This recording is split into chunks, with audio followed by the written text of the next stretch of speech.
Baik, Assalamualaikum warahmatullahi wabarakatuh. Selamat datang di video pembelajaran matematika. Sebelumnya perkenalkan, nama saya Fitri Nurbaiti Ajijah, dipercaya untuk mengampu mata pelajaran matematika untuk kelas 7 dan kelas 9. Sebelum memulai pembelajaran pada hari ini, marilah kita berdoa menurut agama dan kepercayaan masing-masing. Berdoa dimulai.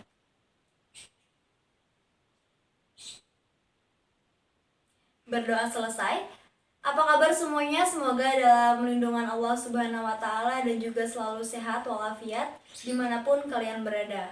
Untuk materi hari ini kita akan melanjutkan materi fungsi kuadrat, di mana sebelumnya kalian telah mengenal yaitu bentuk-bentuk fungsi kuadrat pada pembelajaran sebelumnya. Untuk pembelajaran pada hari ini kita akan memasuki grafik fungsi kuadrat. Untuk melanjutkan materi grafik fungsi kuadrat pada hari ini, ada baiknya kalian mengingat pembelajaran kemarin yaitu bentuk umum fungsi kuadrat. Jadi fungsi kuadrat itu terbagi menjadi 3 bentuk, yaitu fungsi kuadrat lengkap, fungsi kuadrat tak lengkap, dan juga fungsi kuadrat murni. Apa itu fungsi kuadrat lengkap? Fungsi kuadrat lengkap yaitu yang berbentuk ax kuadrat plus bx dan plus c sama dengan 0. Untuk fungsi kuadrat tak lengkap yang berbentuk ax kuadrat plus bx sama dengan 0, sedangkan yang fungsi kuadrat murni itu yang berbentuk ax kuadrat plus c sama dengan 0. Oke, kita akan membahas tentang fungsi kuadrat. Nah, berikut adalah bentuk umum dari fungsi kuadrat, yaitu y sama dengan ax pangkat 2 ditambah bx tambah c, di mana a adalah koefisiennya dari x kuadrat dan b adalah koefisien dari x atau pengali, dan c adalah angka ataupun konstanta. Di mana syaratnya adalah A tidak boleh sama dengan 0, karena jika A sama dengan 0, maka bentuk persamaan berubah menjadi Y sama dengan BX tambah C, di mana Y sama dengan BX tambah C ini adalah bentuk dari fungsi linier, maka tidak boleh sama dengan 0. Oke, berikut adalah bentuk persamaan Y sama dengan X kuadrat dikurang 6X ditambah 5. Ini akan kita gambarkan grafik fungsi kuadratnya pada bidang kartesius. Maka untuk membuat grafik, maka kita memerlukan paling tidak 3 langkah. Yang pertama yaitu menentukan titik potong terhadap sumbu X. Maka jika kita akan mencari titik potong terhadap sumbu X, maka nilai Y-nya harus bernilai 0.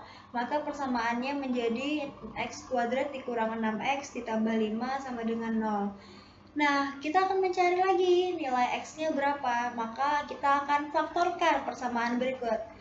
Maka bentuk pemfaktorannya akan menjadi X dan X. Nah, berapakah angka jika yang dikali 5 dan dikurang atau ditambah itu akan menjadi negatif 6? Maka adalah 1 dan juga 5. Nah, berarti X-nya sama dengan 1 atau X sama dengan 5. Berarti titik yang didapatkan menjadi 2, yaitu dengan kita misalkan A dengan titik koordinat 1,0 dan titik koordinat kedua kita misalkan sebagai titik B yaitu 5,0. Selanjutnya adalah langkah kedua yaitu menentukan titik belok. Nah, ini berikut adalah ilustrasinya. Titik potong di sini dan di sini. Nah, yang akan kita cari adalah titik yang di sini, yaitu titik belok. Nah, bagaimanakah caranya? Gimana caranya? Titik belok? Caranya adalah dengan mencari mengambil koordinat titik koordinat di antara dua titik potong yang tadi didapat, yaitu X sama dengan 1 dan juga X sama dengan 5. Maka keduanya ditambahkan dan kemudian dibagi menjadi 2.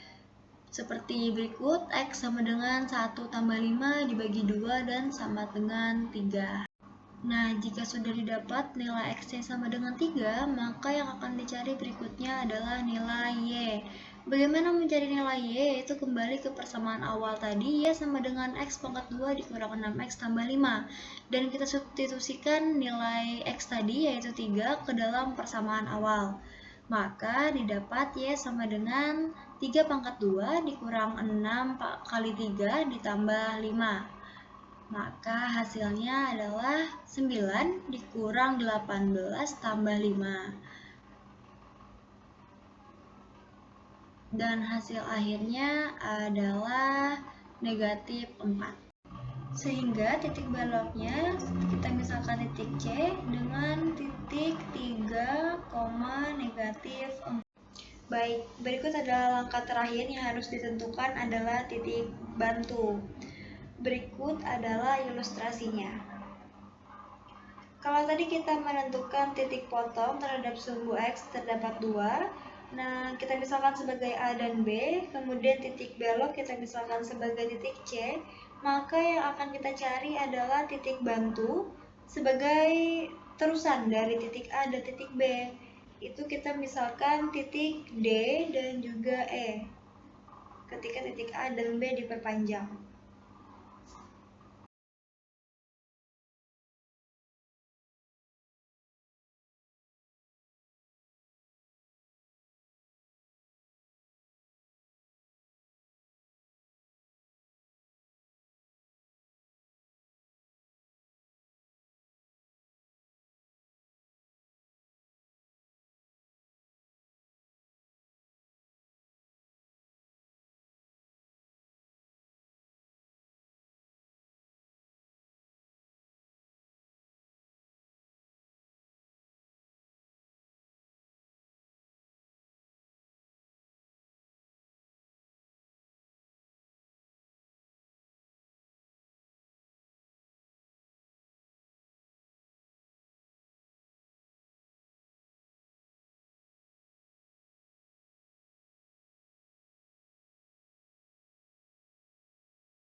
Kemudian, kelima koordinat titik tadi yang telah didapat langsung ditempatkan pada bidang kartesius di mana titik A 1,0 dan titik B 5,0.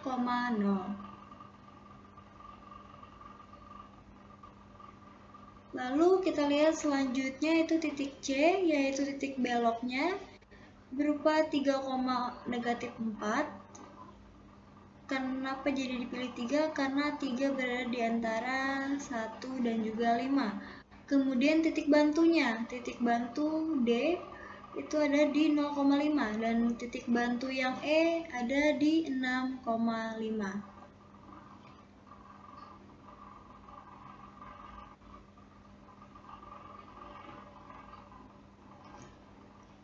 Kemudian semua titik tadi dihubungkan dengan garis lengkung dan terbentuklah seperti ini dengan parabola membuka ke atas.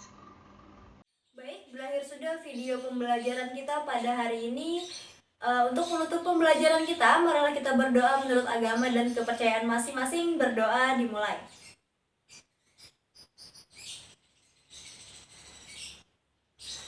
Berdoa selesai, semoga pembelajaran hari ini dapat kalian terapkan pada kegiatan kalian sehari-hari, dan juga tetap jaga kesehatan dan laksanakan protokol kesehatan. Sampai jumpa. Wassalamualaikum warahmatullahi wabarakatuh.